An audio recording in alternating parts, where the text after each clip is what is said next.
Welcome to another episode of Not for the Weak Minded. This episode is still on my dissertation and is the history of the argument for the Eolithic debate. So let's get into it. During the late 1700s, before the publication of John Frere's work in 1797, stone implements were generally assumed elf-shot, thunderstones, traces of Roman influence, or in other ways extraterrestrial and attributed to magical beliefs. Moving forward a century, the authenticity of these stone implements with associated fauna, including human skeletons, succeeded in the notion that man's origins had been further back in time. The Paleolithic industries, which we all have come to accept nowadays, was at one point objected by the curvier idea that man, being the last and the highest of creation, is intimately associated with the present fauna and could never have been contemporary with extinct species of mammals found in the quaternary beds. Continuing with the words of Morse, no sooner had the curving barrier against quaternary man been demolished, smaller barriers of the same nature were erected against the tertiaries. He further states that paleoanthropology is strewn with these barriers by repeatedly placing a limit to the dawn of life itself, and that this action is modifying the interpretation of all evidence bearing on man's existence before the quaternary period. Censorship. So, even before the Paleoliths were accepted, certain restrictions were in place that had to control the narrative.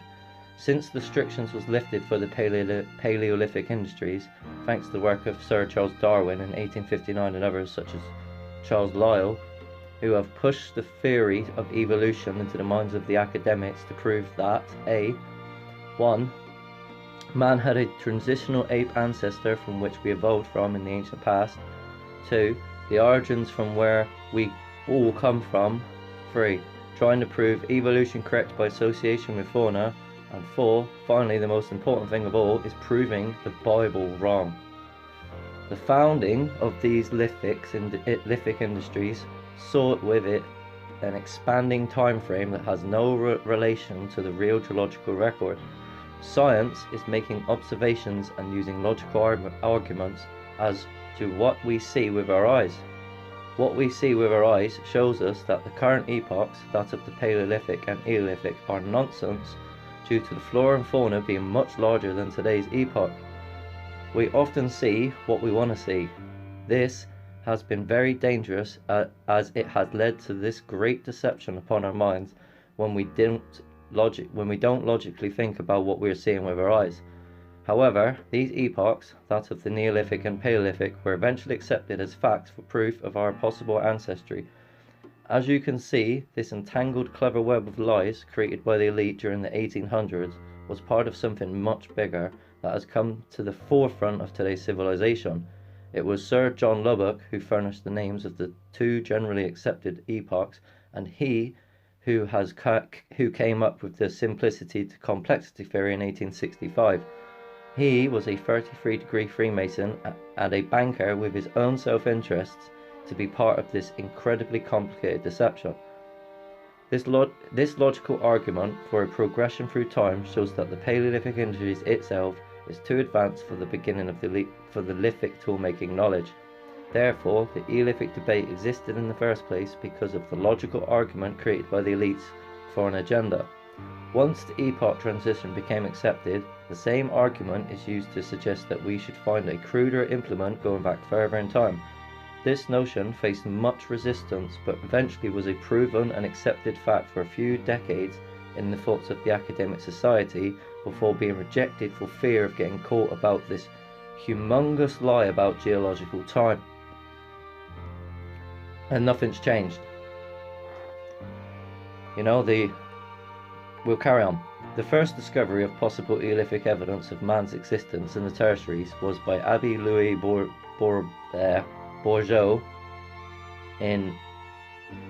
Bourgeois in 1867 in Fainé. Here he uncovered to some evidence of workmanship, and shortly after other lithic implements from Ota, Portugal in 1871 and Pucornean Aurelic in 1879 was discovered. Gabriel de Mortillet, 1871 to 1898, was a French archaeologist who was recognized for coining the term Eolith in 1881. However, the term was named 2 years prior to de Mortale's use in his classification paleo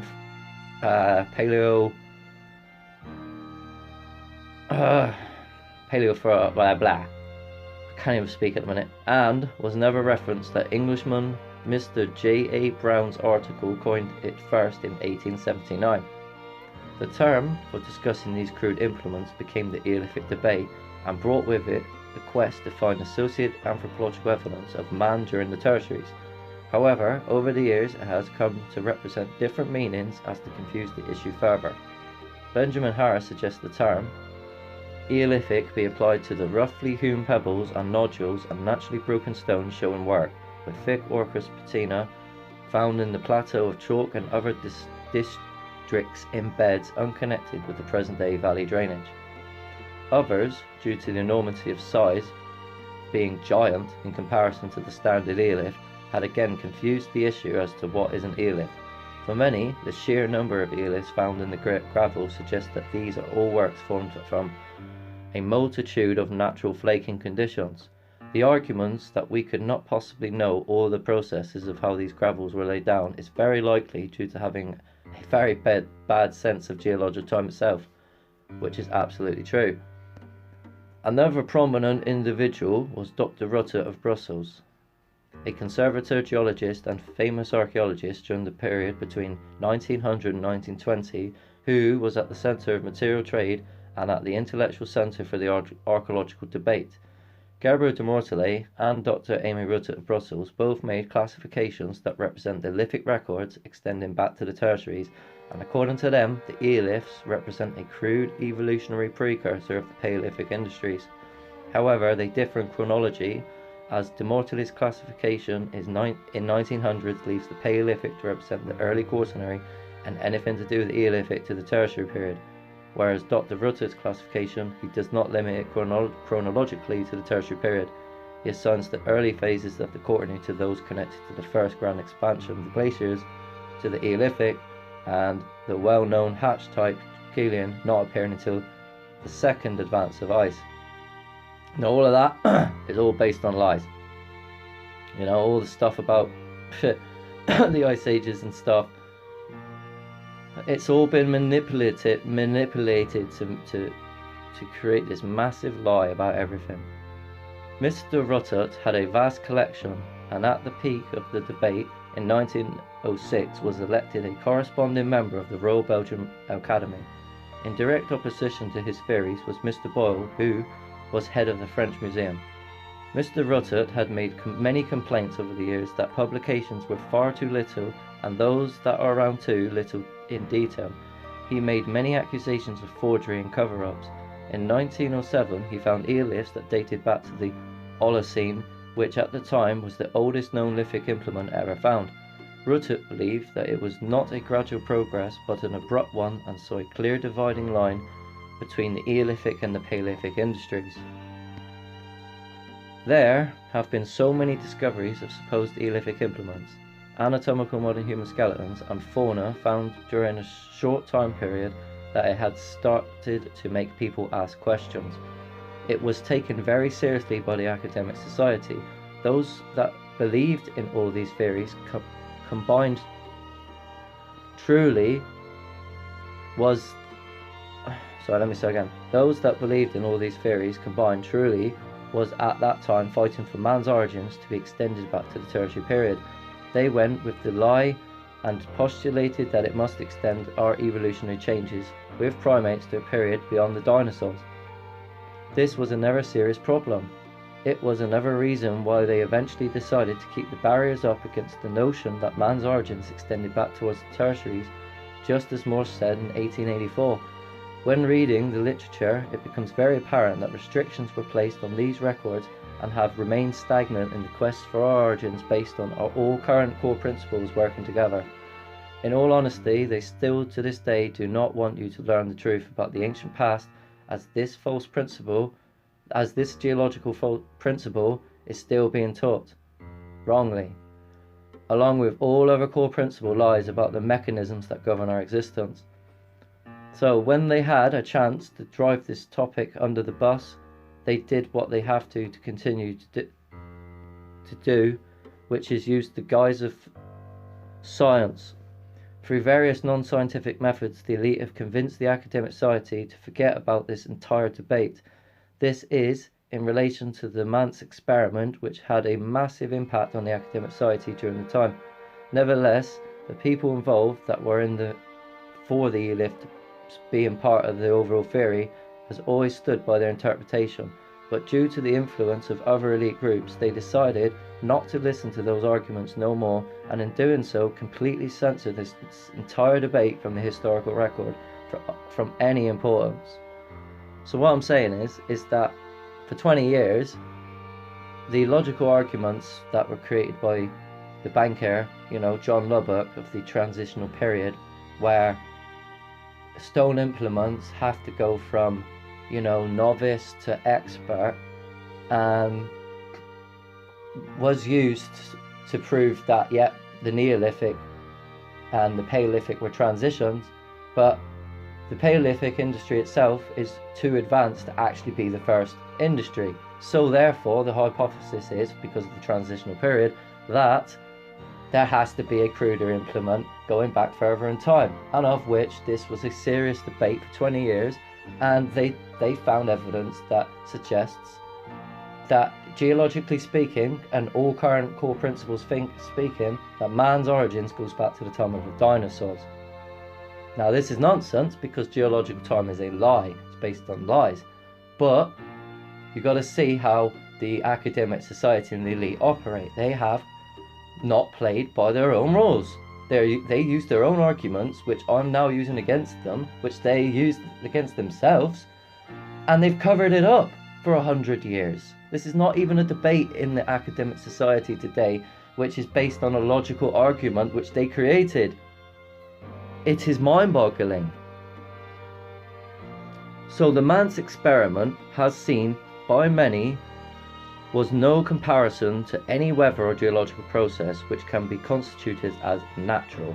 Mr. Kendall states that the discovery of pseudo-eoliths mechanically made by French savants had two ways of receiving the news. The first is that all eoliths could be condemned to be products of nature, and the second a sure guide to perception of the broader line between which divides human from non-natural chipped flints. The first leads to the stagnation of all information, and the other has the advantage of two extremes. Mr. Kendall further states that not all eoliths were represented, and most that do are barely represented. He asks, where are the double scrapers, crescent shaped scrapers, and the so-called horseshoe scrapers? He also expresses great disappointment in the illustrations of this combat royal between the original eoliths and machine-made pseudo-eoliths. They assume that all the trimmed edges discredit these eoliths, but the fact remains that man lived at the same time rests abundantly on ever sufficient proof. In another article by Larkby, R.J. in 1905, he mentions who they were, who was against the eoliths being a product of man from the Manse discovery. One of these people, as stated above, was Professor M. Boyle, and others such as M. E.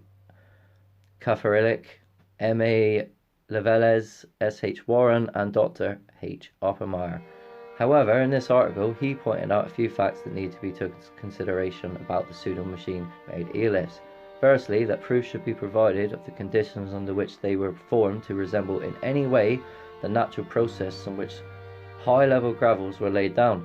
That in the case of the Manse experiment, the deposit no way resembles that of the gravels of the North Downs and southeast of England. The second is the likeliness of stream action depositing the silt, and at the same time depositing flints in such a variety of conditions as existing in the plateau gravels. Lastly, he states that if any weight was to be attached to this argument, then the true eoliths were whirled around by an entirely hypothesized movement. And essentially what they did was they've got a concrete mixer, and what they found was when they put stones in, they end up becoming chipped, and essentially this experiment proves that all eoliths were basically were natural, even though that's not a natural experiment whatsoever, which is his point. They were whirled around an entirely hypothesized movement. The notion that the man's experiment could produce every kind of conceivable pressure and shock to create all Neolithic forms is another statement that needs questioning. He asks, how then is the general absence or presence of Neolithic forms in certain gravels accounted for? If there is no analogy demonstratable for comparison between the man's process and the conditions under which the plateau gravels were laid down, it is equally clear that no parallel exists between the pseudo and the true eoliths. He wasn't the only one against this supposed evidence to support all eoliths being a product of nature. Mr. M.A. Gordy reported that the argument for eoliths to the existence of tertiary man falls to the ground due to the French savants that tell us that the man's hypothesis of human agency in the case of the plateau flints becomes superfluous. They wanted to quash this debate, and through this scientific experiment it became the catalyst to label all eoliths products of nature, even though human skeletons of modern type were being discovered in the tertiaries. Further discoveries and subsequent knowledge which is being used as evidence for the Paleolithic stone industries is retouch. The paper by Barnes and Beavers called Dawn of the Human Invention, an experimental and comparative study of eoliths, draws attention to the identical characteristics of the secondary workings from Paleolithic and Neolithic implements. In their study, they conclude that the deposits found in the Holocene, Miocene and Pliocene are not the products of nature but that of man. So even in the academic settings, there has always been two opposing interpretations. There are those that use an accepted scientific approach, using the accepted methods already developed to argue for this lithic industry, and another group who have just said no. They have continuingly,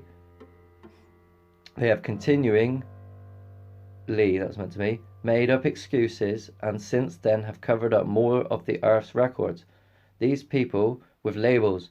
These people were part of the elite who started this deception. It would have got out of hand and they had to carry on with this great lie. Lastly, it really doesn't matter whether these eoliths are real or not, as the quest for answers came with the discovery of numerous anatomical modern humans found in the supposed tertiary period. The discovery of man of Boncellis in association with the lithic tools for those that believed in dawn tertiary man was the final piece of evidence for those that fully believed in the current core principles. Further anthropological controversies, such as that of Pitdown Man, continued after that discovery and saw many divides in the scientific community which still exist today about the true origins of our species. As stated above, the greatest cover-up of all time has been history itself. The Bible plays center stage in telling us some very hard truths as to who has organized this unbelievably deadly deception upon our minds. Revelation tells us that we should be aware of their intentions and their technological devices. Awareness is consciousness. Humanity has been put up to sleep under a massive spell by Hollywood, organized through this many secret societies. Now obviously this was only 12,000 words, and I could talk about, I did state at the start of it that it could be easily 50,000. It's still got a failure anyway, even though some of it's based on logical arguments which they created. So discussion. Let's get things straight. If all theories were correct, by which I mean evolution, the geological principles of time and the cosmological principles, then the Eolithic debate itself was proof that man's origins extended back to the time of dinosaurs. That substantial fossil evidence of anatomical modern humans was found with associated lithic implements, which was expected because of Sir John Lubbock's transitional period argument, which still stands today.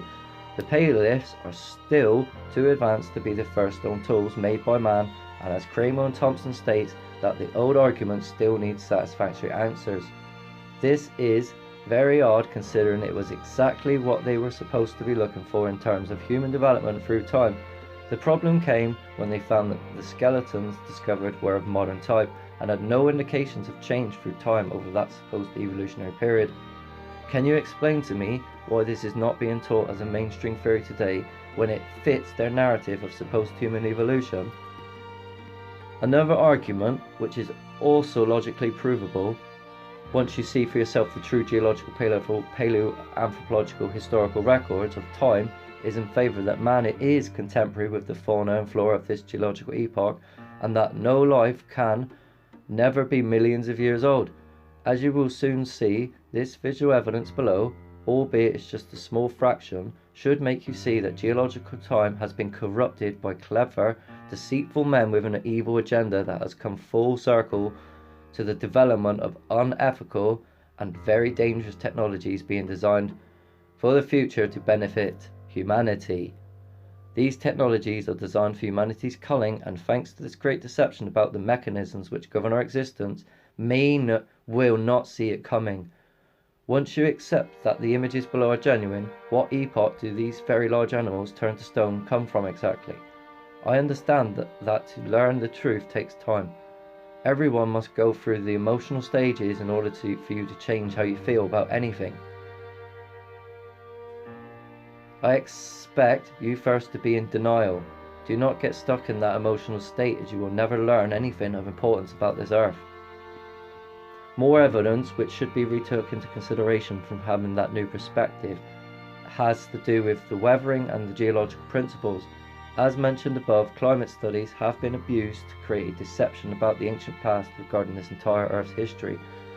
If all the flora and fauna of the Earth from the time of the Titans are genuine, large animals, trees, and has been eroded away by the weather, plus the biblical flood, can't you see that many other things mentioned, such as volcanoes and tectonic plate mountains and geological process of time, can never be true? So that should be reworded. Should have been 2 sentences there. But essentially, I'm saying that weathering and the flood itself proved that the Earth is not millions of years old. Petrification proves that the Earth is not millions of years old. We need to go back to the Bible and let it show us the truth about humanity's origins, as the elites have used science to bring this great deception about creation into your mind. However, before carrying on with that, you also must know how the elites have been using the Bible, and how if you're part of a denomination, that you're not going to be saved by that denomination, that they're still part of the corruptness of this world, and they are deceiving you with the Bible still. You must go and look at the Bible, and then look at all the other things which are being mentioned, and then realise, okay, there's stories in the Bible that are speaking the truth, but it not necessarily be the entire truth, because you must go back even further to see where the Bible comes from. So science is making observations with your eyes to explain, and then trying to explain what you see through different lines of information. What we have today is a fraudulent system of lies, because they have completely disregarded what they generally see with their eyes. No wonder. This is going on today by the academics who refuse to look at a great deal of information and artifacts about the real Earth's history. Wouldn't you agree? How many ice ages has there been if this new perspective is to be genuine? What wiped out this geological epoch, and did it involve something that covered the Earth in ice? Did that event, or another event, create the petrification process which turned the time of the Titans to stone? What are mud fossils? Have mud fossils of giants been discovered recently by the non-academic researchers? Did the dinosaurs get wiped out by an asteroid, or is that complete fabrication? Does space even exist? As to how we have been programmed to think, is space water? How can things be millions of years old when geology is a lie? Why should we continually carry on with a theory that has never been proven true when evidence supports a different hypothesis? How do we incorporate facts into an academic society when censorship sits at the top of the pyramid? How can we trust anything we think we know thanks to this great deception? Why did the elites ultimately create this very deadly deception? How can you, as a researcher, keep ignoring blatant evidence to the contrary? How do we merge the academic and non-academic knowledge together in order to get a more truthful representation of the entire archaeological, paleoanthropological, geological record? How does knowledge of these beings of various sizes fit into the theory of evolution? Is the Bible telling us the truth regarding the geological epochs of time? Unfortunately, during this time period, there was many good, morally professionals who believed in the lie of geological time, and so helped create the scenario without realizing that it was entirely deceitful. Those individuals then, just like today, are still working towards an evil agenda that has now become so apparent that we are in the end of days. Revelation is coming true, and it is being fulfilled because of this epic deception involving everything you can't even imagine, not taught since birth. And so we're going to go for the pictures. These images together show us a different narrative than what is currently being taught as an academic level. And so if each picture says 1,000 words, what words would you use to describe what you see? This is an image journey through time that is based on biblical interpretation about the ancient past and the true mechanisms that govern our existence. It is nothing to what has been discovered by those who have been in search of truth about this reality. And there you go, the horse. And I showed you this in the last video. So we're just going to whip through to the conclusion. And then this is the end of the emulation of the technological creation. As you can see, oh, stop that. These are all my references.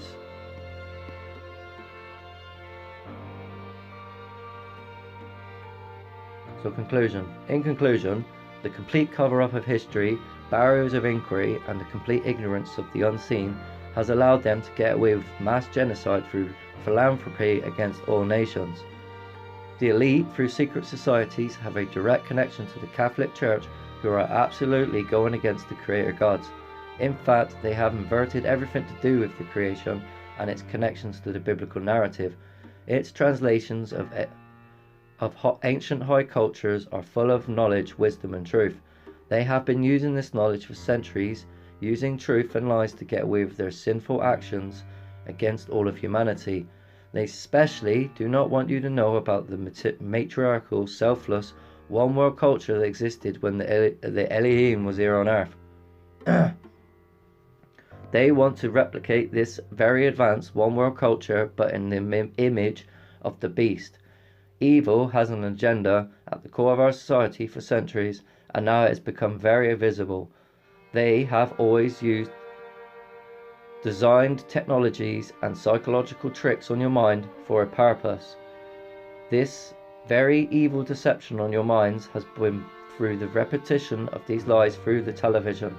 Yet if you pay attention and have read the Bible, you will know exactly what Hollywood have been up to. But many do not see the very obvious signs and symbols or stories in front of their faces. As the saying goes, signs and symbols rule the world. It is a language, and the occult symbols are absolutely in everything we see in this world. We are born into a corrupt world of lies controlled by evil at the core of our society, who have planned this very clever, deceptive system of the beast. If we as a species do not confront this serious issue and do not get this deception out of the minds of the masses, it is going to end very badly for our entire species. You may have been wondering why I highlighted Sir throughout this dissertation. I did this to draw your attention, as these traditions of knighthood are of Templar origin. Do the flags with the red and or white crosses symbolise that we live in a Templar vassal state controlled by the elite through these secret societies that extends its connections to the Vatican? Is the Vatican a Christian religion or a satanic pagan religion masquerading as Christian? We, as a species, have uncovered these vile men's disgusting ritual deeds that take place behind closed doors, and collectively have exposed everything to do with this incredibly complicated deception which they have worked together to create over the last 300 years. The truth is our only salvation. It is totally up to the individual to seek their own answers. If you do not look and do not think critically, you will never know different. It's time that we all see how special we are, and how we have to destroy this deception collectively as a species for truth and knowledge of creation. I challenge all major theories that are now incomprehensible. The truth is that the academics need to start again with their entire knowledge from all subjects and incorporate all evidence into their interpretation about the mechanisms that govern our existence, such as the paranormal. So, I'm just going to show you one thing. Next video is going to be about fluoride. What do you see on the first top of the list? Look at all these damages it can do. So please share, like and subscribe.